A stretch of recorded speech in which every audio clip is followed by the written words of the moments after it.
नमस्कार दोस्तों, मैं संजू के बैनर्जी, आपका दोस्त जो बताता हूँ आपको ज्ञान की बातें। मुझे उम्मीद है कि आप लोग बहुत अच्छे होंगे और अच्छा ही रहिए। जीवन में कदा भी थोड़ी भी टेंशन मत लीजिए। दोस्तों, मैं आज आपको एक बहुत ही महत्वपूर्ण बात बताऊंगा। जानते हैं, कल एक बहुत बड़े फिल्म डायरेक्टर की मृत्यु हो गई।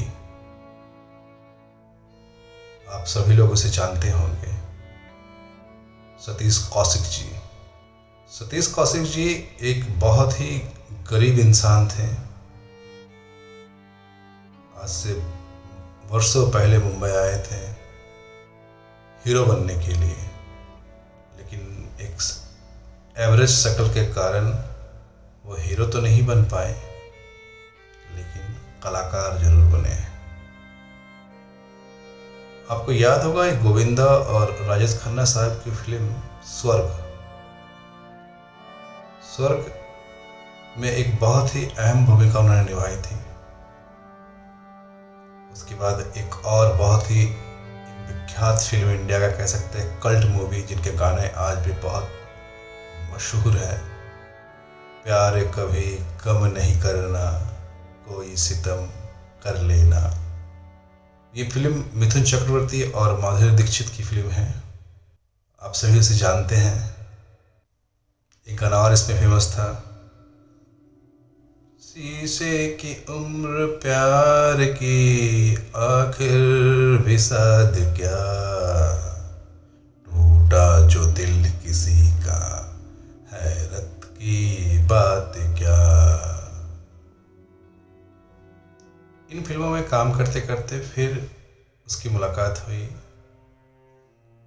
कहते हैं कि इंडस्ट्री में मिथुन चक्रवर्ती साहब ने बॉनी कपूर से मिलाया था और कहा था कि ये अच्छा लिखते भी हैं, अच्छा एक्टर भी हैं।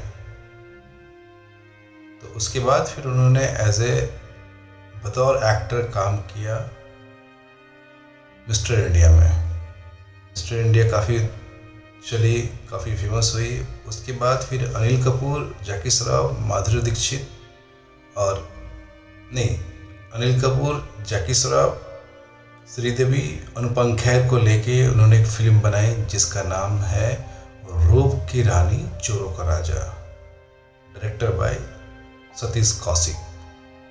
उसके बाद फिर उनकी मुलाकात होगी डेविड धवन से। बतौर डायरेक्टर वो डेवलप नहीं हो पाए, शायद रूप की रानी चोरों का राजा उस समय उतना पॉपुलर नहीं हुआ था। लेकिन आज अगर आप उस फिल्म को देखेंगे तो आपको लगेगा हाँ, एक बहुत ही खास और बहुत ही शानदार मूवी हमने देखी है। उसमें श्रीदेवी का काम बोलिए, अनुपम खेर का काम बोलिए, अनिल कपूर का काम बोलिए, एक अपने आप में एक अलग मूवी थी। लेकिन दुर्भाग्य से वो फिल्म चल नहीं पाई थी जितना चलना चाहिए था। जिस हिसाब से बनाया गया था उस समय, वो फिल्म उतना नहीं चल पाई थी। जब डेविड धवन से मुलाकात हुई तो डेविड धवन एक कॉमेडी फिल्म बनाने में बहुत मशहूर है, आज भी हैं। उन्होंने फिर लगातार उनके साथ में हसीना मान जाएगी, हीरो नंबर 1, कुली नंबर 1 और बहुत तरह के फिल्मों में एज ए डेविड धवन के साथ में उसकी जोड़ी बनी रही।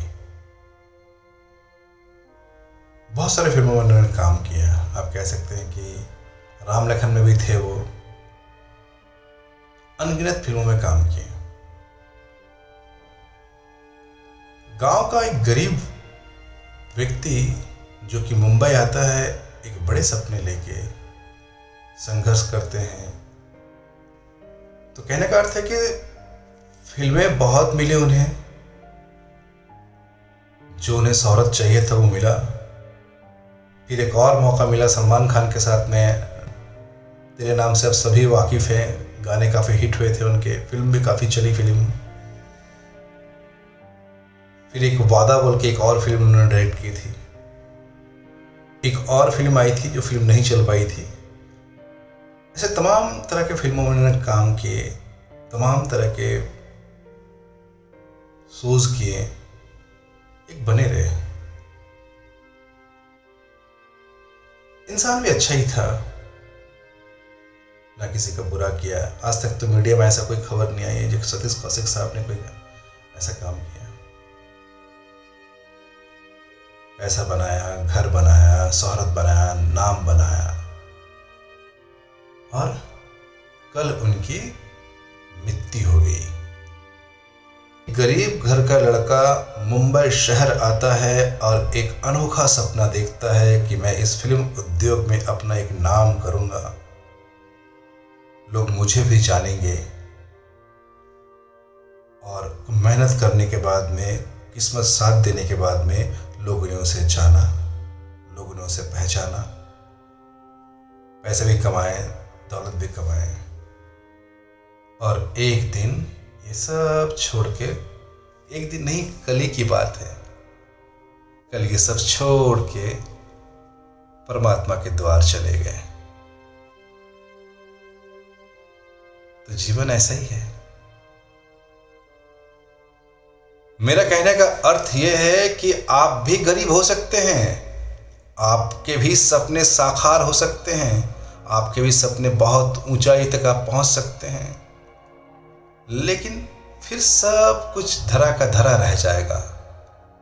आपकी गाड़ी, आपका घर, आपका बैंक बैलेंस, आपके बच्चे, आपकी बीवी, आपके सपने, आपके काम, सब यहीं का यहीं रह जाएगा। आप एक सुई तक नहीं ले जा पाएंगे। तो फिर कैसा चिंता, कैसा भय? क्यों हम प्रतिदिन भय और चिंता में जी रहे हैं? क्यों हमें इतना दुख है जीवन में? क्यों हमारे सारे दुखों में हम घिरे पड़े हुए हैं? क्योंकि हमारे पास में ज्ञान की कमी है। हम भाग रहे हैं धन के पीछे, धन के पीछे, धन के पीछे। आप कुबेर का खजाना जमा कर लीजिए। मैं बार बार इस बात को कहता हूं कि कुबेर का खजाना।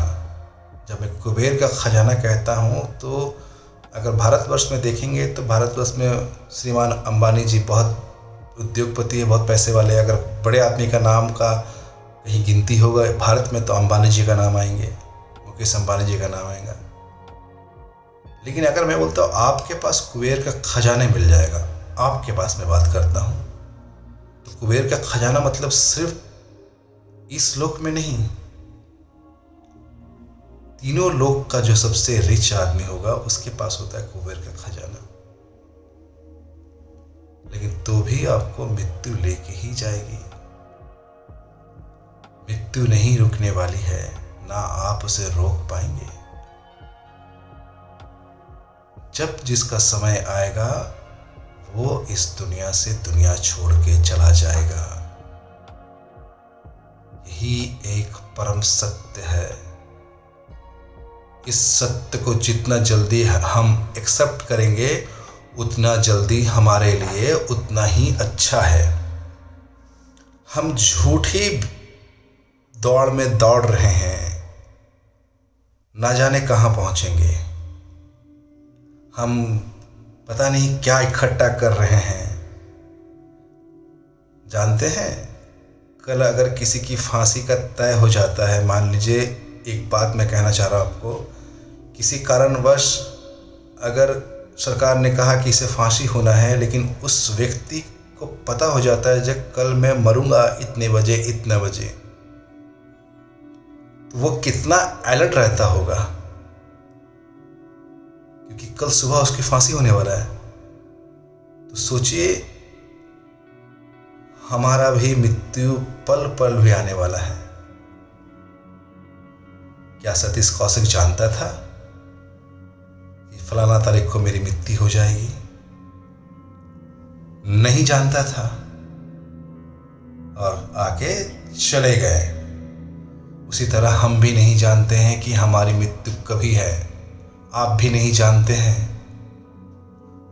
तो फिर क्यों आप भटक रहे हैं दर बदर दर, यहां वहां? ये जीवन है ईश्वर को जानने के लिए, ज्ञान को प्राप्त करने के लिए जो भी आपके पास है, जितना भी है, उतना में ही संतुष्ट रहिए। लोभ छोड़ दीजिए, का निंदा करना छोड़ दीजिए। जितना धन आपके पास है उतना ही आपके लिए समर्थ है। ये कभी मत भूलिए कि मृत्यु किसी भी क्षण आ सकता है और आपको लेके जा सकता है। यही एक परम सत्य है। तो नमस्कार दोस्तों, मैं अपनी वाणी को यहाँ विराम देता हूँ। मुझे उम्मीद है कि आप इस बात को अपने जीवन में लागू करेंगे और दुख चिंता से दूर हो जाएंगे और ईश्वर के प्रति अपना श्रद्धा रखेंगे और जो भी आपके जीवन में है उसमें आनंद में रहेंगे। मैं फिर जल्दी लौटूंगा और एक ज्ञान के साथ।